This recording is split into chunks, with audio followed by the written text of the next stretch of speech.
All right, everybody, we are live. It's been a while, so I'll just wait for everyone to get on board. Hopefully, with everyone's busy, busy, busy holiday schedules. Hope everyone had great holidays.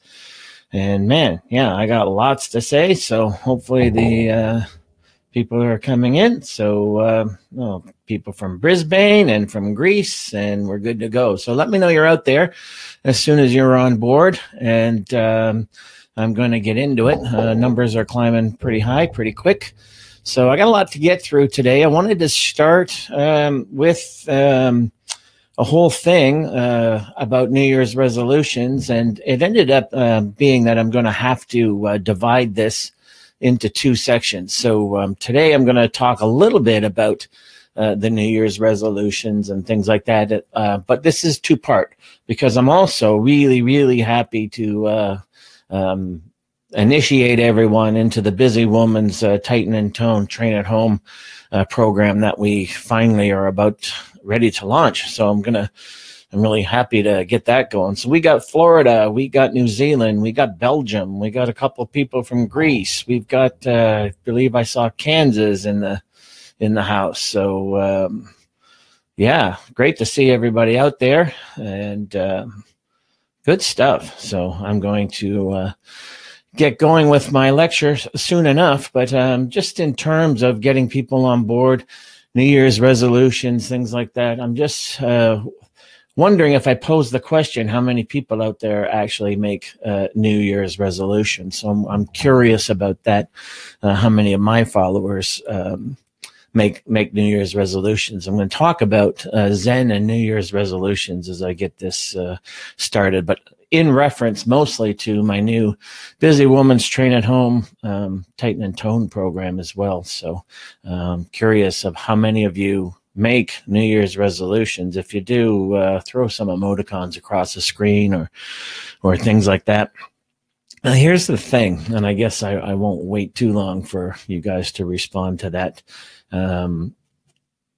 For someone who lives a Zen lifestyle, making New Year's resolutions is a sign of weakness, and I'll get into that mostly in the next lecture. And you will see why there are signs of weakness as I get into it. And this mainly speaks to people who struggle with food and eating issues. And this is really, really important because our launch of the Busy Woman's program, I didn't want to do just another program.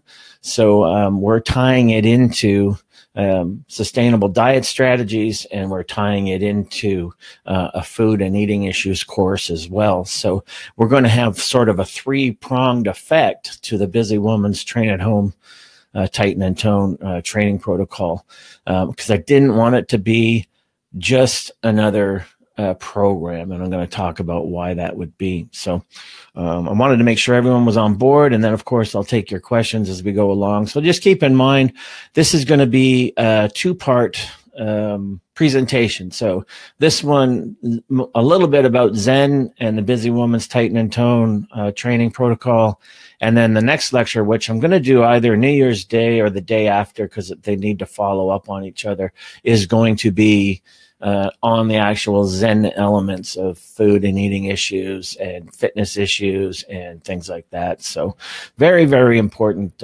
stuff to get to. And if you know anyone who struggles with food and eating issues, you know anyone struggles with weight issues, these upcoming courses are going to be really aimed at people like that. And they're going to be aimed specifically at the nature of struggle and how to release someone from the grips of those kind of struggles with weight, struggles with food, all those kind of things. So we're tying all that together, and then we're going to present that in a package like it's never been presented before. So I'm going to reduce myself now and give you a little bit of a, having said all that, give you a little bit of a slideshow here.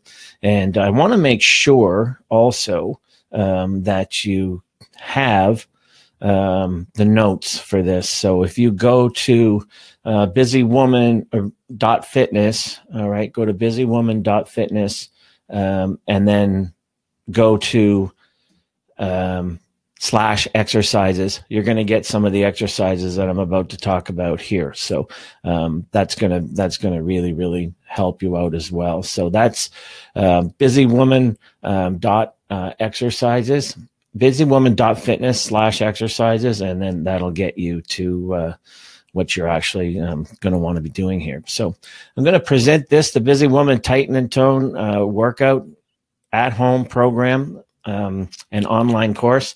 And this is based on my best-selling book. And this was a project 11 months in the making, and it'll be ready quite soon, actually. So again, you can get that at busywoman.fitness/exercises, and I'll tell you why that's important. Now, in terms of getting into the actual Zen and New Year's resolution, living a Zen lifestyle, making New Year's resolutions would be a contradiction to living in that way, that lifestyle. And I'm going to explain to you why that is as we go along. So even in relation to the Busy Woman's project that we tried to time to a New Year's release, if you make this just doing another program, then you're just going to have another common experience.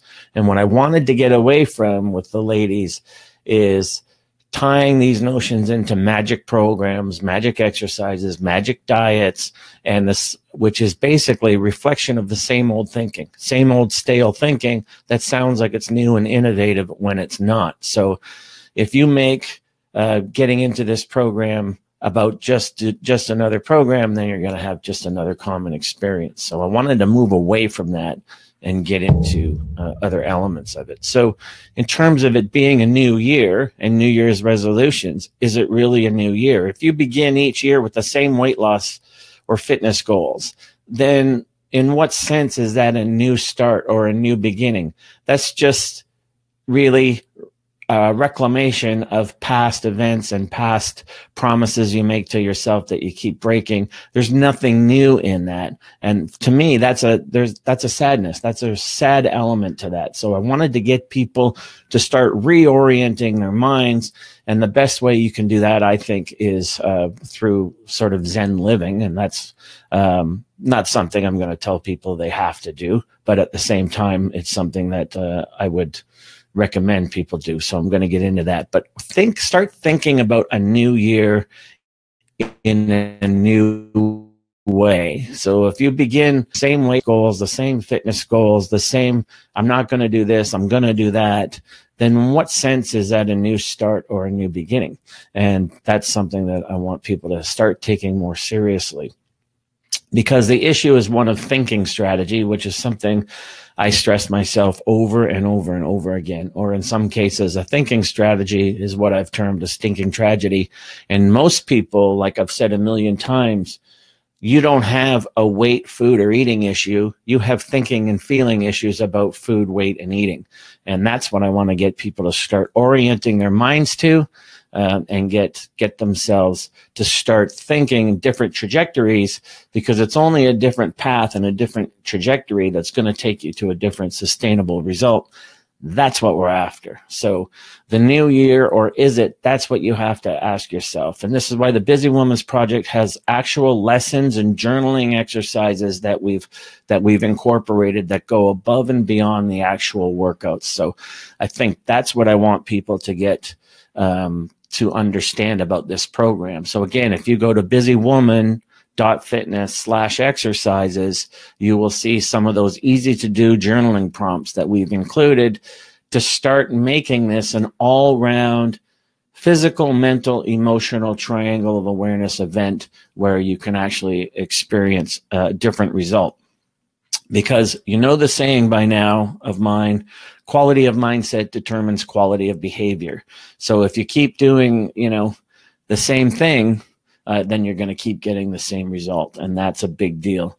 And that's why in part 2 of this, I'm really going to sink our teeth into the whole Zen element of goals and things like that. But for now, it's just to start reassessing and reevaluating how you think about fitness, programming, weight loss, diet, all these things, and start extricating yourself from what I call the North American diet mentality, this whole body consciousness, and all these things that seem like, all these promises that seem like solutions to you, which are actually traps. And we want to get beyond that. So that's why we've put a lot of time and a lot of energy. Like I said, 11 months in the making is this program, with tons of work, tons of videos. So it's time to just start seeing and thinking the bigger picture. Because if you imagine people who live a lifestyle of achievement and a lifestyle of success, it's because they think bigger picture and they don't think about struggle. They think about achievement.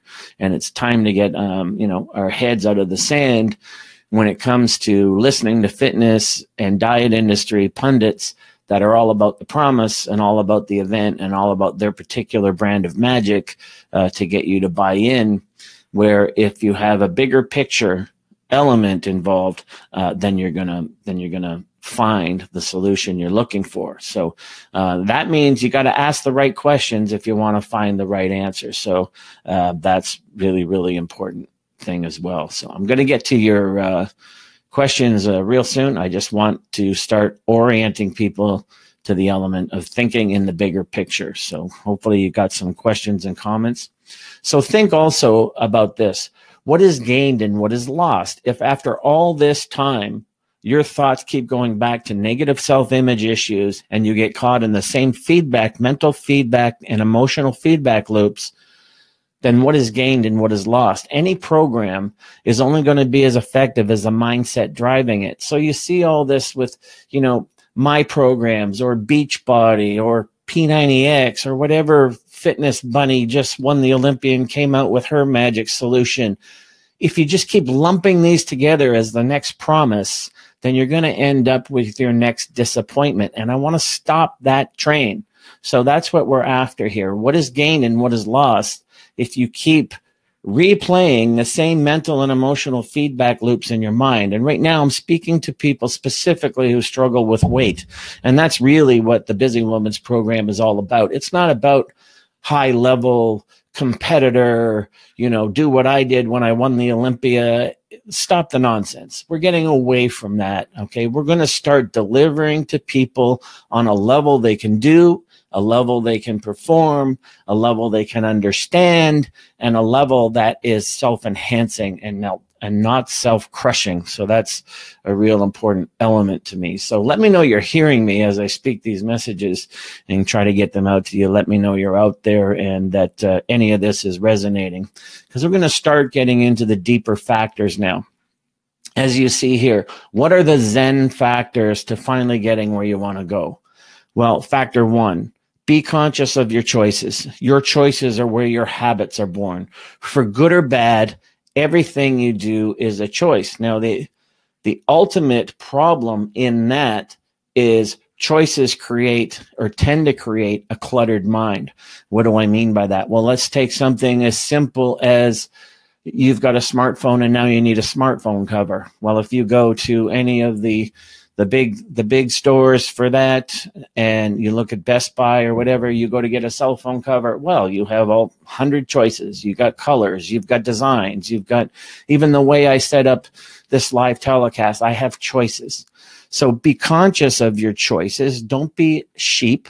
Don't follow the herd, and learn how to be conscious of your choices, because your choices are where your habits are born. So that's the first factor you need to consider in any protocol that you're following, diet or training wise. Factor number two, ownership of behavior. Be responsible for your actions. Your habits are born in your choices, but your habits continue, mature, and are strengthened in your behavior. So you need to own your behavior. What do I mean by that? Well, you don't dive into a tub of ice cream because you had a fight with your husband and then say, it's because I had a fight with my husband, I dove into a tub of ice cream. That's not ownership of behavior, or that's ownership of behavior you need to take responsibility for, cause and effect, and things like that. That's the only way you're going to get out of these feedback loops that keep reinforcing themselves. So as I've said many times in my books, what happens here is people who use that kind of rationality, what they do is they emotionally punish themselves while mentally saying, this happened because of this, which kind of excuses the responsibility factor, which means you're not really truly present. And we're going to get to that element as well in terms of the whole Zen of this. So hopefully you're starting to understand this whole notion of a Zen approach to all these things. So the Zen approach is, and people have heard me say this a million times, but in reference to the Busy Woman's Train at Home, Tighten and Tone, Shape and Sculpt program, it's got to be deeper than just Scott Abel has another wonderful program. I want it to be different than that. So process goals. Well, my Zen expression that my clients are probably tired of hearing from me is the process is the goal and the goal is the process. And you never think beyond that. You don't think I need to lose 100 pounds. I need to lose 60 pounds. You don't think about any of that. The goal is the process and the process is the goal. Process goals are the two most important factors. Conscious awareness of your choices. If you're going to sit down to a tub of ice cream with a negative emotion attached to that, then you have to be consciously aware that that's what you're doing, attaching negative emotion to an unwanted behavior. The difference between that and something like the cycle diet is I sit down to eat in a tub of ice cream. I do that with a positive emotional attachment. It's a good thing that I'm doing. It's self-rewarding. It's not self-debasing. So that's kind of the elements we're going to get into in the food and eating course that comes later. Responsible ownership of your actions. I had a long day at work. I don't feel like working out today. Well, you got to own that. If you have a goal that's down the line and you don't show up for what it takes to sacrifice to reach that goal, then you have to own that and you have to stop making excuses for that. So let's stop making it so easy to quit. All right. It's too easy for us to quit on ourselves, especially if you have a history of past failures that are stuck in the recesses of your mind, then that's going to make it easier and easier for you to quit. Well, let's get past that. Well, how do you stop? Well, again, the Busy Woman's journaling exercises and prompts are going to help you. Hopefully some of you have gone there already, and that's busywoman.fitness/exercises. And those are free. So that's just to get people going, get you started, and you'll get oriented to the kind of thing we're getting at here, that mental fitness is what produces physical fitness. And until you change the mindset of achievement, then you're likely to continue getting the same result you've always got. And I'm trying to get people away from that. Even if your result previously was successful, we need to redefine that term, because it should always be about contentment and satisfaction. So habits are the secret to achievement. That's what we're going for. That's what we're after. Achieve or fail. This is all about habits. Notice I'm not throwing research at you this time. This is a more of spiritual, mental approach to all this stuff that I've been wanting to get at for ages and ages. So yeah, it's wonderful when I present to you, fancy research about, dispelling this diet myth or that diet myth or whatever vogue trend is popular out there. And that's because I'm trying to get people to orient toward this level of thinking that things are beyond what is a vogue trend out there. And I'm trying to get people to grasp that. So think back to any of the past programs you didn't stick to. And likely this had to do with falling back into old habits. So it's really the habit reformation that you need to get yourself oriented to. Now, this next part, here's where we get into the meat and potatoes Zen element of it.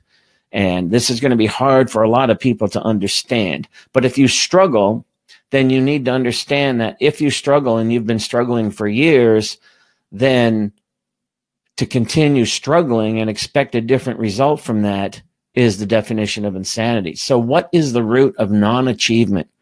Well, in Zen, want is the root of all suffering. So New Year's resolutions, getting back to that, almost always reflect the want, don't want dynamic of suffering. In other words, you want to lose so many pounds, and maybe even by such and such a time. Or I don't want to be overweight anymore. Therefore, I make this New Year's resolution that this is the year I finally lose the weight. And this is all a reflection of want. I don't want to be where I'm at. I want to be somewhere else. And want is the root in Zen Buddhism. Want is the root of all suffering. The difference between Buddhism and other religions is this element of Zen Buddhism is about being present. It's a focus on how to be content and end suffering in the present. It's not about, being judged from high on. It's not about life after death. It's not about any of these other things. It's about living a higher life in the present. So in Zen, the non-achievement element is that want is at the root of all suffering. And if you look at most people who continue to fail at weight loss goals, there's almost always the element of want producing suffering there. And let me explain that to you in greater detail. The root of non-achievement, or what some people call failure, what if you get there and you can't even stay there? Then what's the point? It's what I've referred to in many of my books of what I call a weight loss tourist.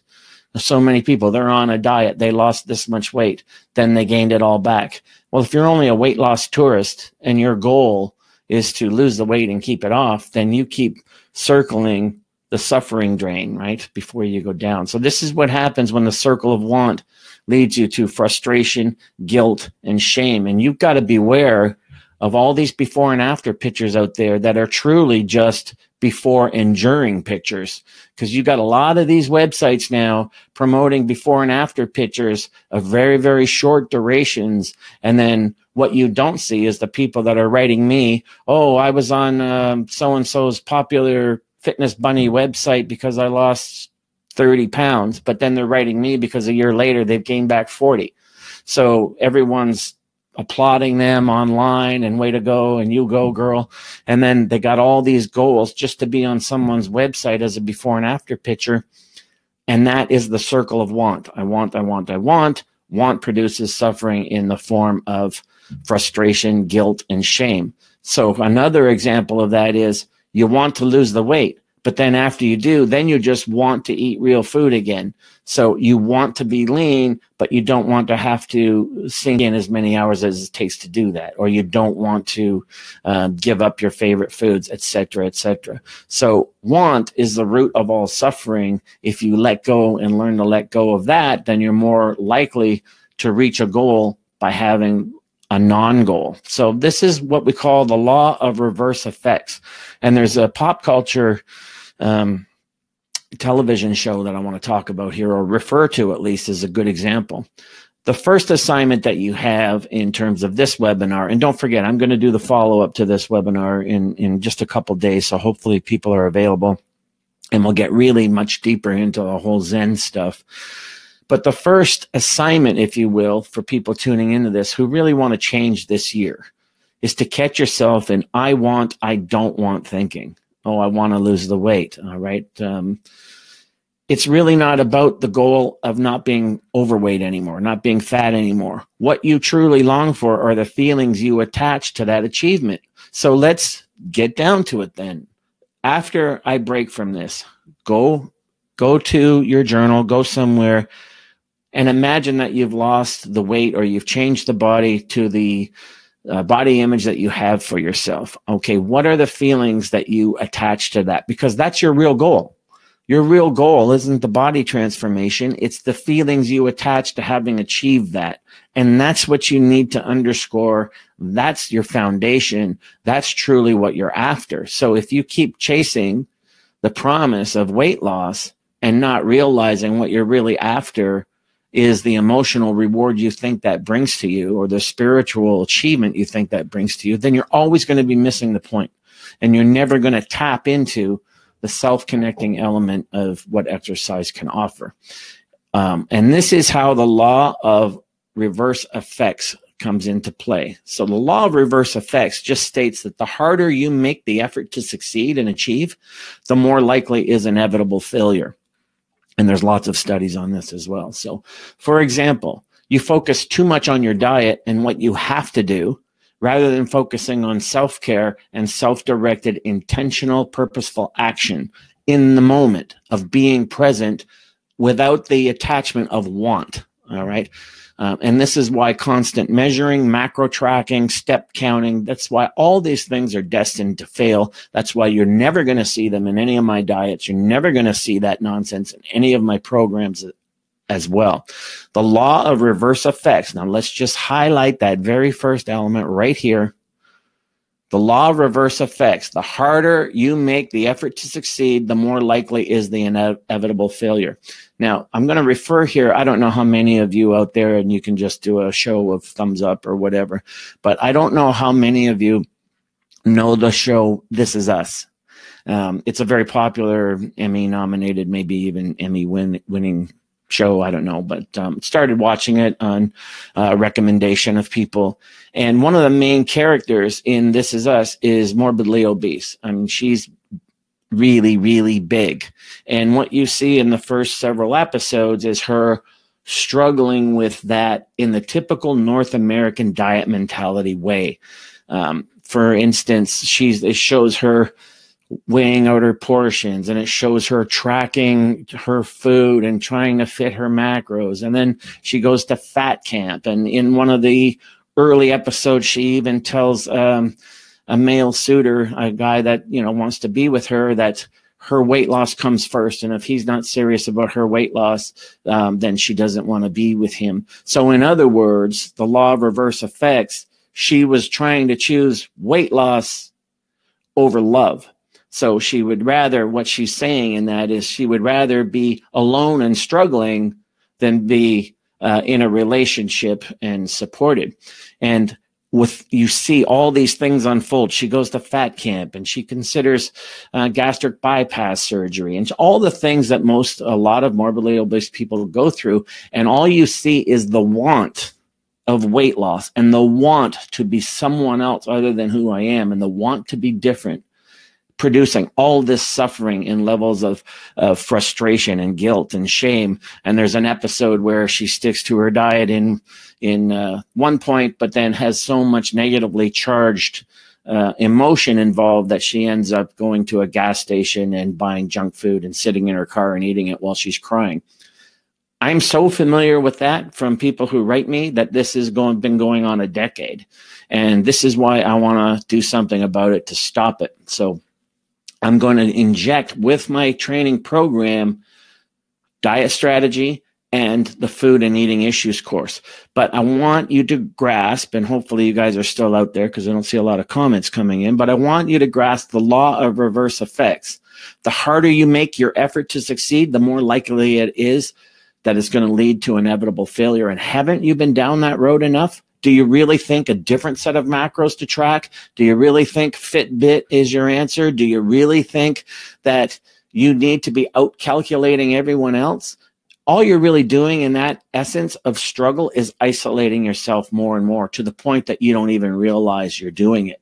And that's something you don't win at by creating a battlefield of the mind. You just don't do that. You'll do it by letting go and learning how to let go. And we're going to touch on that as well. So again, busywoman.fitness/exercises. You're going to get some of these easy, simple to do journaling prompts that are all about this stuff, connecting emotion with food, negative emotion with food, the law of reverse effects. For people who live the fitness lifestyle, it's not a struggle. It's something you get to do, not something you have to do. And I think that's important. So what this should be all about, and the reason I wanted to do this so close to New Year's, this process should be about ending suffering, not adding to it. The character in This Is Us continues to add to her suffering as a result of want. And that's a sad thing to witness, and it's done very well in the show.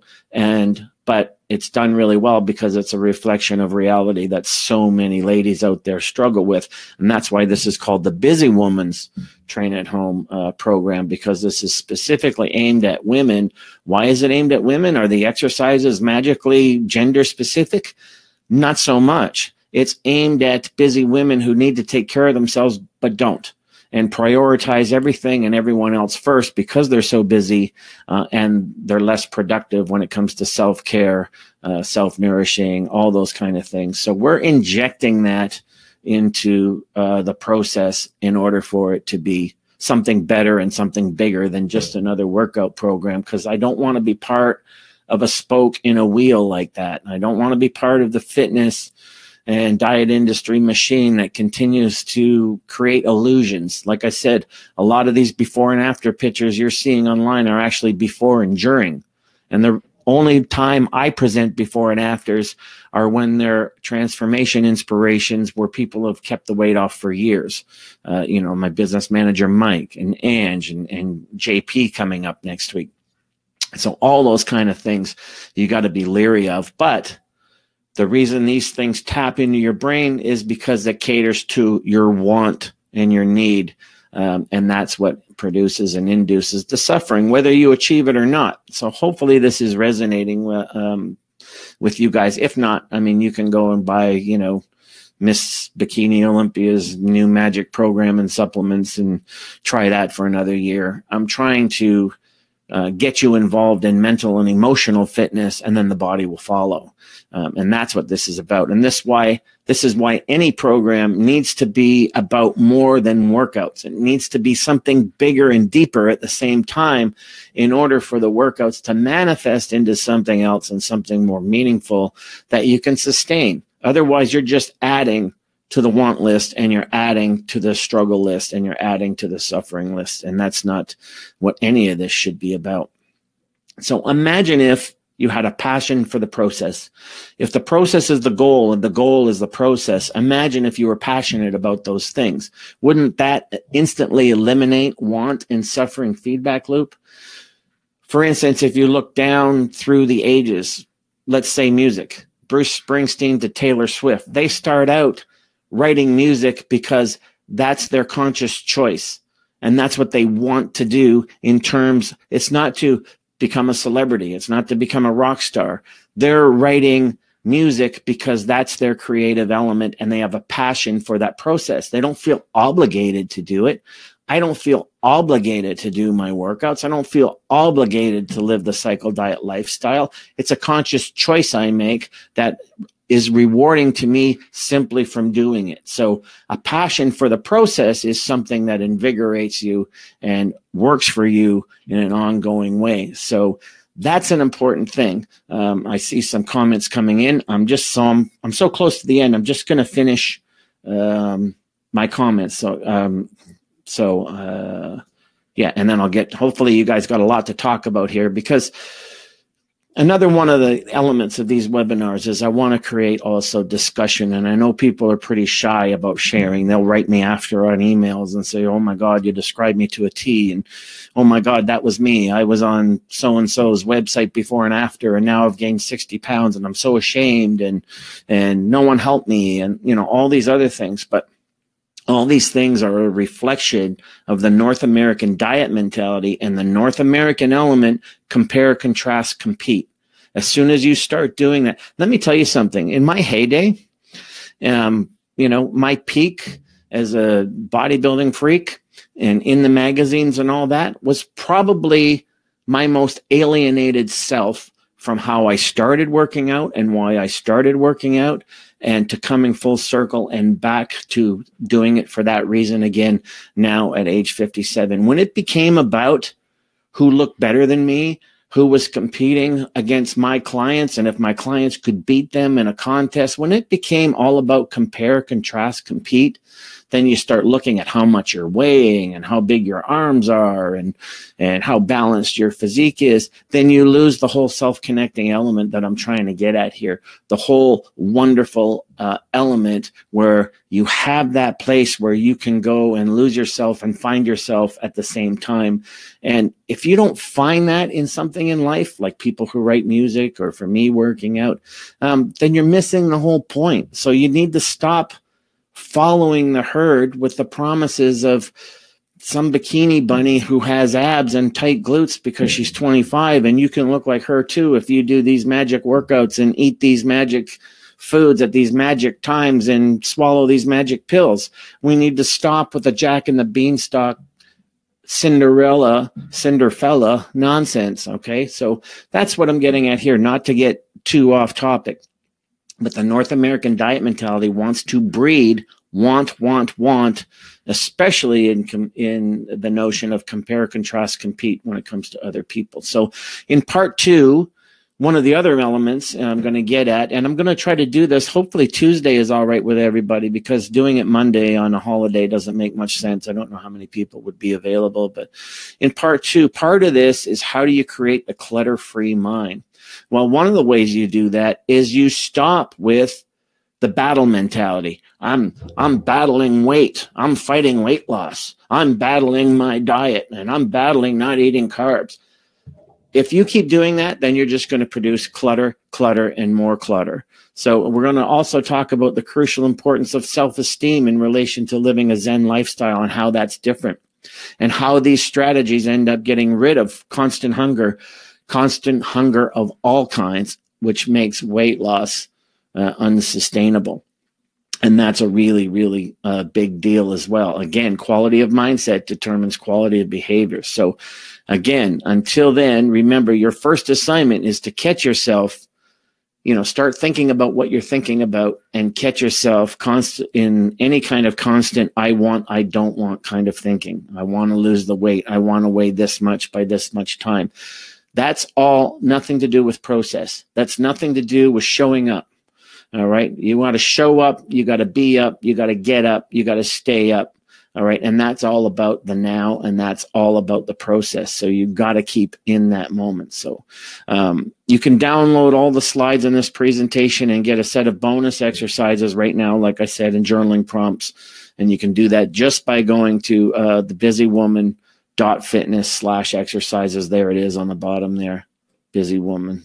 All right. I'm just going to highlight that and post it where you can see it. So it was supposed to do that, but it never did do that. So I don't know why it wouldn't post, but it didn't. So that's what I wanted to get across mostly right now. And hopefully that resonated with you guys. And I wanted to make sure that I got that all up there. So let me just paste that for you, so you can see that. And then now I'm going to get to your comments. So hopefully that all made sense to you guys. This is why the Busy Woman is taking so long, like the help with Krista, 11 months of just shooting the exercises, presenting them in a easy to do way. This is the other thing, folks. When did fitness start to become rocket science? When did it start to become rocket science where you need a coach to play God with you? Especially over the holidays, what I saw constantly, people writing me, well, I want to take Christmas off my diet with my family like I've done my whole life, but my coach says I can't. You don't ask for permission to do that. When you're doing that, that's classic projection. You're tired of being your own food police and food Nazi in your head, so you hire someone else to do it for you. That's not good coaching. Coach is a coach, not God. Coach doesn't make these decisions for you. Another person wrote me and said they weren't allowed to go on vacation unless they could guarantee to their coach that they were taking all their diet food with them. That's life inside the thin cage. That's not freedom. That's not going to get you anywhere. And again, we go back to what I said earlier, the law of reverse effects. The harder you make something, the less likely you are to attain it. So I'm all about simplify, simplify, simplify. And I've had many success stories with ladies finally accepting their bodies. Maybe not the body they fantasized about or envisioned, but happy, contented, satisfied women who let go of following fitness bunnies online and feeling worse about themselves for doing so, and believing in, magic formulas and crunching numbers. And again, if people out there, if you haven't seen This Is Us, watch just the first 4 or 5 episodes to see what I'm talking about. And I think the blind spot there as well is a lot of fitness coaches who have never really had the struggle. They've never been 100 pounds overweight. They don't know what that feels like. They don't know how that affects thinking and emotion. And all they really have a knowledge of is their own fitness. So they keep throwing that at people who are overweight and saying, well, you just do what I do. That's the solution. Do what I do. That's not going to work, because quality of mindset determines quality of behavior, and emotional fitness and mental fitness are elements that need to go here. So I got Moni saying, there you see, folks, at the bottom of the screen there, busywoman.fitness/exercises. Moni saying the hardest question to answer, why when hydrated and full do I still reach for the junk? And even when the biofeedback is screaming at me, do I keep doing it? Inside out, but where to start? Well, yeah, that's worth showing. So what that tells me, Moni, is one, you're not present, and two, your mind's cluttered with all kinds of contradictory wants. And I'm going to get that. That's actually part of part two. It's just Mike suggested that part two was getting so deep that I couldn't do all this in one lecture, so I'm going to do it in two. So the next lecture webinar is less about the Busy Woman program and more about the Zen elements that we're talking about here. So what I see there, Moni, is you're not present because you're not honoring your biofeedback. We get this a lot too with people who hire coaches, and they give the coach their biofeedback and the coach says, oh, just ignore that and do what I tell you. No, my kind of coaching is to get you to tie into and respect and honor biofeedback, because that's the way that you're constantly present. And we're always going to talk about the various kinds of hunger. And what that also tells me, Moni, is that this reflects a cluttered mind. When you have a cluttered mind, you're more likely to act on impulse. And impulse means you're not conscious of your choices, right? No one wants to sit down like the lady in This Is Us. No one wants to go to a gas station and buy powdered donuts and eat them while crying because you feel so bad about yourself. That's not being conscious of your choices, and that's where habits are formed. And you got to be careful of the kind of habits you form, because if you form bad ones, they become incredibly hard to break. And some emotional baggage comes with emotional habits like impulse and all that other stuff. So that was a very, very good point to make, Moni. Now, another one I want to get across, folks, is, and I've talked about this psychological precept before in a couple of my podcasts. So I want to get across the psychological precept called the Sawyer Effect. And this is just a label that comes from the book Tom Sawyer. That particular reference doesn't matter. But what the Sawyer Effect is, and I'll give you a really current, present example. The Sawyer Effect is a mindset that turns play into work, or a mindset that turns work into play. And we see this all the time. I have a mindset of fitness where it's always play for me. I've always said the gym is both my classroom and it's also my circus. All right. It's the place where there's immense enjoyment. So it's not work for me. It's more like play. Whereas you're struggling to lose all kinds of weight with that want factor, and that produces struggle, then you're likely to end up making something that should be play and you're turning it into work. And that's not going to last, especially if you have other jobs to do, like taking care of kids, working a job on top of taking care of kids. Then if you're turning something like self-improvement and physique transformation into work, then, and the law of reverse effects, and you're complicating that with fancy formulas and have-tos, then you're likely to fail. So here's the thing. The Sawyer Effect is a mindset that either for the worst turns play into work, or a mindset for the better turns work into play. And I can give you a good example. I got Ange visiting from Australia, where they don't get snow. And the Sawyer Effect saw with my own eyes this week. Snow was a novelty to Ange, and it snowed so much here in the last week that we're constantly shoveling.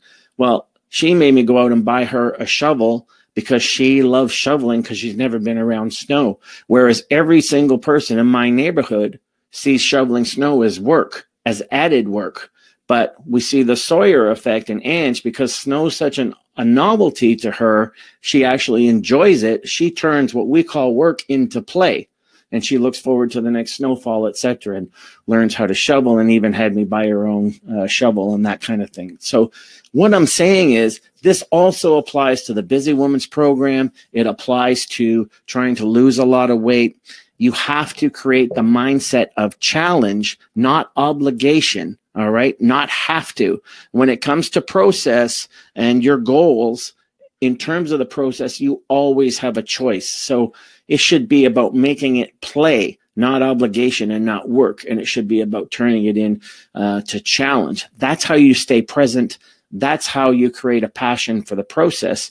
And that's really, really important stuff as well. So I'm looking for any comments or questions or anything like that. So again, I'm just going to put that up there, show the agenda item. So yeah, so I want people to get to the busy woman's busywoman.fitness/exercises, and there's some of these important exercises that I put there. And like I said, down the road, there's going to be a whole course on food and eating issues specifically aimed at women. So Amy's is just saying, enjoy listening to your philosophies. The research stuff is good, but the mental care ideas really do get me thinking more clearly about my health. That's great, Amy. I'm glad to hear that. I wish more people would spread the word of what fitness really is. Fear of food, guilt associated with food, shame and self-recrimination over what the scale says. These things don't reflect fitness. They reflect inadequacy. That's ill health. That's not true health. So that's what I want to get at. And I wish people would be sharing this stuff. We need to get away from all the fitness people who, we don't need to get away from all the fitness people. We need to get away from the types who are obsessed themselves with body image, body weight, diet, and they present that as mastery and try to get you to fall into the same trap. This is all they do. And if you're a busy woman with a life outside of that, then you can't just follow those footsteps. You have to create your own. And that's really, really important stuff. So Linda's just saying, still good for someone already doing one-to-one with you. Hopefully that's good. Colleen's just saying, for me, the gym is a great stress reliever. It's a time to not let other things bother me. And that's a great point, Colleen, because of what other people are doing, especially that want and struggle connection, which I'm going to get to in the next lecture. Going to the gym and following a diet strategy is something they're adding to their to-do list, and it creates more stress and doesn't relieve stress. It adds to it. And that could be getting over the hump for some people, but it actually, for most people, is where failure begins, because they create that law of reverse effects. They make something harder and harder. And a lot of these wannabe fitness experts are part of the problem here, because they want everyone to think this is all rocket science, where even Einstein said simplicity is the truth and the truth is simple. So we got to get back to that. And that's what I'm trying to get across with the Zen stuff, which isn't going to resonate with a lot of people. I get that. But I know it saved my life to become a goal-oriented person. I became more productive than I ever was. So, and that was by letting go of goals to accomplish and just settling into the being connected and doing stuff because it was a call to do so. Writing books, whatever, producing this busy woman product. So all that stuff is really, really important. So hopefully that resonates. So I want to get back to the agenda item and post that. And hopefully you can see that. That's the busywoman.fitness/exercises. And then in the second lecture in a couple of days from now, probably around the same time, but we can do different times depending on what you think. It's a weird time of year to time these things, but it'll be during the week. And what I want to get at then is more deeper into these elements of mental and emotional fitness that people haven't considered before. And like I'm saying right now, if you go to busywoman.fitness/exercises, you're going to get a few of these emotional prompts and mental fitness prompts to make you go, oh crap, okay, now I see how this all fits. And then next time it'll be adding adding more pieces to the puzzle in terms of what I'm talking about. So busywoman.fitness/exercises. some people are saying, oh, Sherry's just saying that didn't work for her. Hopefully it works for you guys, because we're setting that up. And now it's just to sign up and then get the free exercises. We'll be launching the workout part of the program, within the next several days. And then we're going to do the diet strategy separately. And then we're doing the food and eating issues course as a huge element to follow that. So hopefully people will be able to get on board with that as well. So, really, really important stuff. And that's why I said that I wanted to get this going and wanted to get it started in a different way for the new year. Last year we did absbyandy.com. We did program design masterclass. We did the cycle diet course. We did the hard gainer solution as a course, and all those things spoke for themselves. But when it came to my #1 best-selling book, The Busy Woman Train at Home and Diet Program, turning it into a course, I wanted it to be something else. I wanted it to take a different trajectory beyond telling people that here's another fitness expert with another fitness product. That's fine. If that's all you do is because you're schooled enough in fitness and you are, quote unquote, a busy woman, and that's all you want to do is, work out to an expert's program, then that'll be fine. But I wanted this to go deeper and be deeper. And you know what? And I hope people will hit their share buttons on this comment or whatever. But it's time true fitness experts started speaking to people who struggle in real ways. And I'm not talking about Biggest Loser shouting in your face and all this other nonsense. I'm talking about helping people self-connect and not being their guru, not being their God, but helping them to be their own solution. But let's start speaking to the demographic specifically and not talking down to them, but talking to them and not at them. And we need more of that, I think. For people who struggle, it requires a different approach. And part of that approach is teaching them how, where, and why they struggle. And that starts in the mindset, the Sawyer Effect, and all those other things. So Linda's just writing in, Sherry, she's got an answer for you. She's just saying you got to put www before the busywoman.fitness/exercises. Make sure you do that. And Linda had no problem finding the exercises. And hopefully, Linda, you'll see the exercises there, and they will be something that you'll do and it will resonate. Don't just look at the exercises, ladies. Take the time to actually do them, please, because that's what this is all about.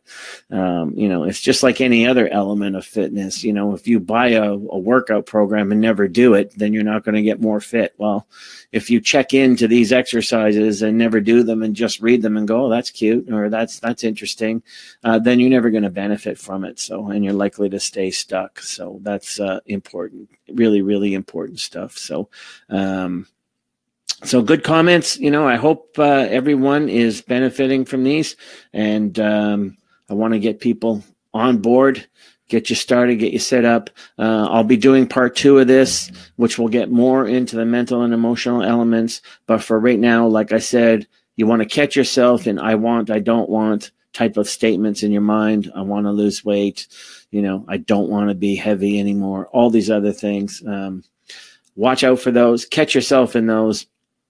And then write down what an alternative way of thinking would be. And these are just little starters. So again, it's not a massive undertaking. The law of reverse effects, right? I'm not going to throw at you a gazillion things to do at once. That's why we're coming out with the Busy Woman's workout program first, and then we're coming out with the diet strategy, and then we're coming out with the whole food and eating issues course. So that's what we want to do, not throw everything against the wall and see what sticks. There's too much of that in the fitness industry. We're going to crawl before we walk before we run, and take it like that and start speaking to people from where they're at, and not necessarily just from where we're at. Yes, it requires expertise to talk a little bit from where we're at, but it also is about being inclusive and not exclusive in that as well. So we need to do that, and we're going to get to that. And I'm thinking January 2nd, Tuesday, either around 10:30 a.m. my time or 1:30 p.m. my time, I will do part 2. And hopefully, you guys will be on board and spread the word. I know it's holiday, so it's hard to get a lot of people out, but, I've been in this 4+ decades now, and I think these are the important things. I've seen where people get trapped, where people get hung up, caught up, how and why they fail, and no one's speaking about it. The fitness industry is still run by do this, not that, eat this, not that, and it's still run by people who have incredible physiques, and you can too if you just do what I do. That's not going to work for most of you. And like I've said many times, the diet and fitness industry is founded upon repeated failure. If there was a solution in terms of working out and diet, then everyone would have their physique goals. So it's a little more complicated than that, especially for people who struggle with weight. And having said that, I think www.busywoman.fitness/exercises, and you can get started on that. And then in a couple days, I'll rub my hands together and give you something just a little deeper. And also consider the Sawyer Effect that I talked about earlier. How often are you turning play into work and work into play? And how often are you turning obligation into something that's an element of choice? So really important stuff. I hope you enjoyed this, folks. If you did, throw some emoticons across the screen, hit your share button. Apparently, Facebook loves the emoticons. So if you're doing that during live, then it helps Facebook let more people know that we're live and we're doing something that other people are appreciating. So hit your share buttons. I'll be back on Tuesday, and I will make an announcement as to what time. So again, hopefully that all resonated with everybody. And just to one more time put up on the screen what you want to be doing there. And that's the busywoman.fitness/exercises. And I will see you all, hopefully, and then some. Share the word, and we will get into some more nitty-gritty on Tuesday. Hope you can make it. I hope you benefited from this, and thanks for being there. If you weren't there, it wouldn't make much sense for me to be here. So I'm very excited about this project. Almost a year, probably a year by the time we launch it. And the eating and food issues course, it's going to be pretty in-depth and pretty damn special, if I say so myself. So that's it, folks. All the best for a wonderful and blessed and prosperous 2018, and I will see you all on Tuesday.